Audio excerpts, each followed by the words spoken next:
So considering the third house. The third house, the key word you want to have in mind is mental qualities. Our mentality, our curiosity, those things that we're interested in. The third house also deals with experiences of learning and communication. It can indicate relationships with siblings, younger siblings, brothers and sisters, and it can show our experiences in early childhood years.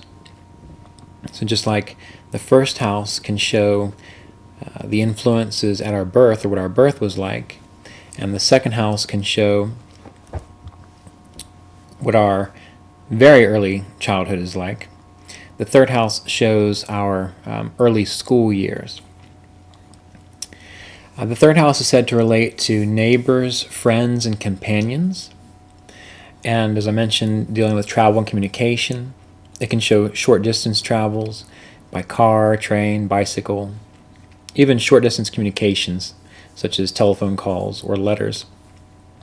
Although nowadays telephone calls and letters can go quite a long ways with email and cheap phone companies, but traditionally anything that's a short distance communication or short distance travel. Now, the third house is associated with our desires and our qualities of courage and bravery, which is why if we have well-placed malefics in the third house, that can show a person who is courageous, who is brave, who can take on adversity. Oftentimes when malefics are in the third in good dignity, the person might be adventure-oriented or likes to get themselves in adventurous kinds of sports. Third house is said to relate to the fine arts, music and dance and drama, which is why oftentimes when I see performers, they will have a potent third house, musicians as well. But anyone who's performing, who is expressing themselves through their body, oftentimes. Overall, remember that the third house, when it comes to our curiosities, they're usually a little bit less important things like sports or hobbies. Although I have seen charts where there's been an interchange between the third and the eighth house is also research and analysis, being able to probe things very deeply. The third house gives a natural curiosity or a scientific bent. Eighth house can be more psychically oriented as well, and third house is more mentally oriented. So again, that's where we come into scientific thinking there. The third house, the ruler of the third house, is considered to be a yoga breaker. So you're probably familiar with Raj yogas, or you've heard a lot about them. Well, you might have noticed that you see a lot of charts with Raj yogas, and they don't always give what they're supposed to. There's a number of reasons for that, and we need to check vargas that are appropriate to those yogas and what they mean. But if we have a powerful third house lord getting in the way or impacting, aspecting, conjunct with planets that are creating Raj yoga, it'll break it. And why? The third house is a house that shows, to a degree, our egotistic desires, the things we have to do. It's more of our willfulness, our will.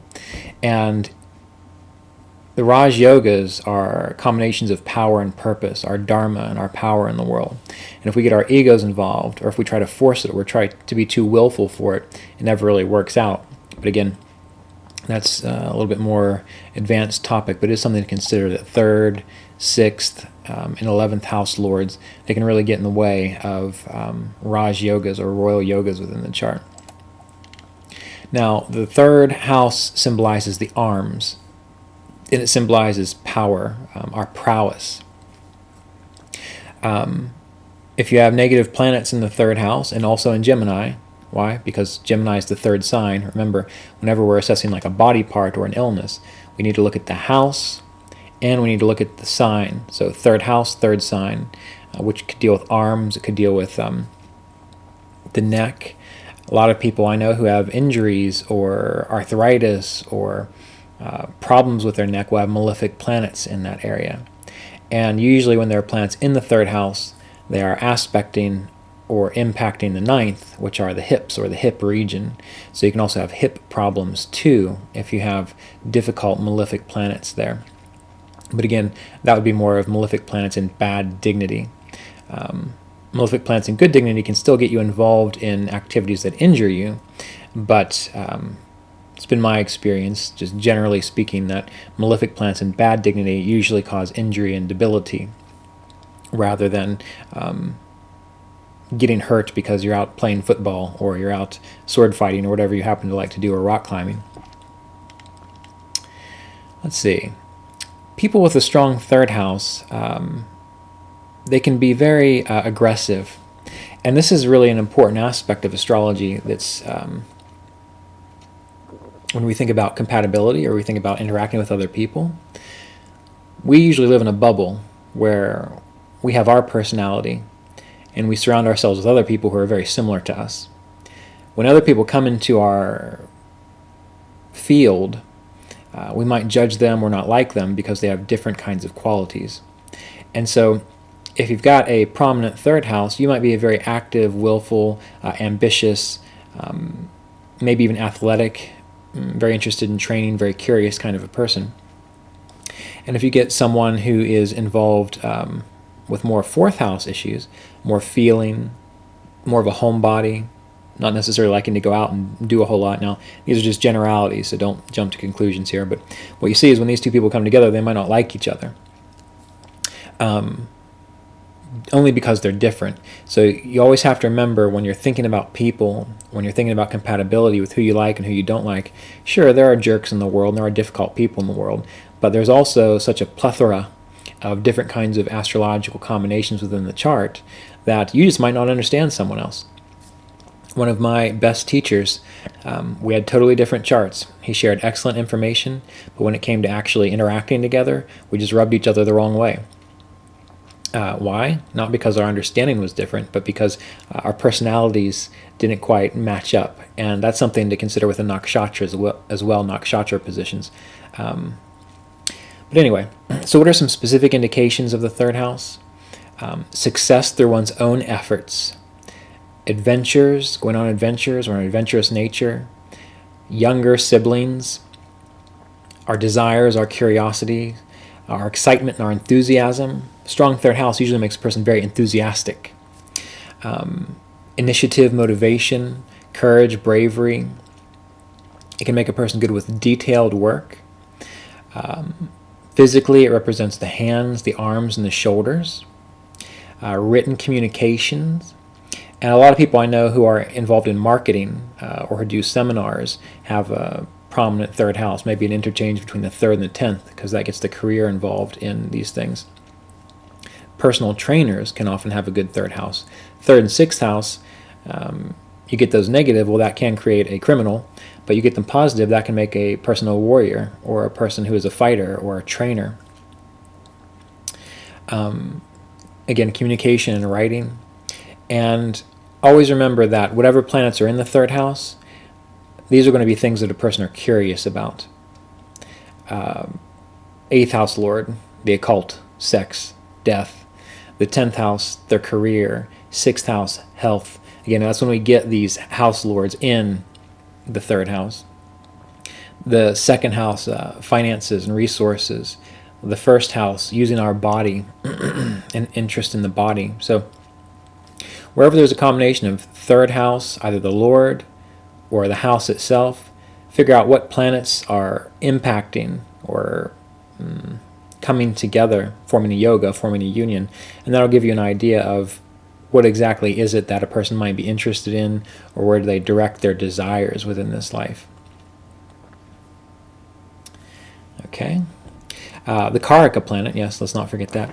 The Karaka planet for the third house is Mars. So whereas the Sun, the Karaka planet is, the Sun is for the first house, Jupiter is the Karaka planet for the second house, Mars is the Karaka planet for the third house. Which means that as you're assessing third house indications, you also want to take a look at Mars and see where is their overlap, where is that shared. Mars is a suffering house, a Dusthana house, but only slightly, because it's also an Upachaya house, which is a house of increase that gets better as time goes on, which means you grow into it. Let's see, any other things we want to say about the third house today? No. So again, keep in mind that with these houses, you want to remember, what do they mean? Because as you get further down the road and you're reading charts, well, you'll start considering, was the innate nature of the planet in that house? How does Mercury in the third, by its innate nature, color the third house? How does Venus, by its innate nature, things we've covered in previous videos, influence that third house? And then once we get through all the houses, then you start considering, well, Venus is the fourth lord, and it's in the third.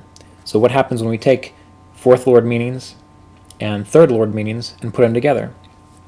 Easiest way to consider that is always think about the 10th house lord, or planets going into the 10th. Well, the 10th can show our activity in the world. And so if we have the ruler of the 7th and the 10th, that can show activity or career more partner-oriented or business-oriented, because that's what the 7th represents. And we're adding that to the indications of the 10th, which are activity and career. So sit with this a little bit, think about it, and again, don't rush, contemplate it, spend some time meditating on these things, and it starts to really unravel or unlock itself within your consciousness. And then when you look at charts, it just kind of pops into your awareness.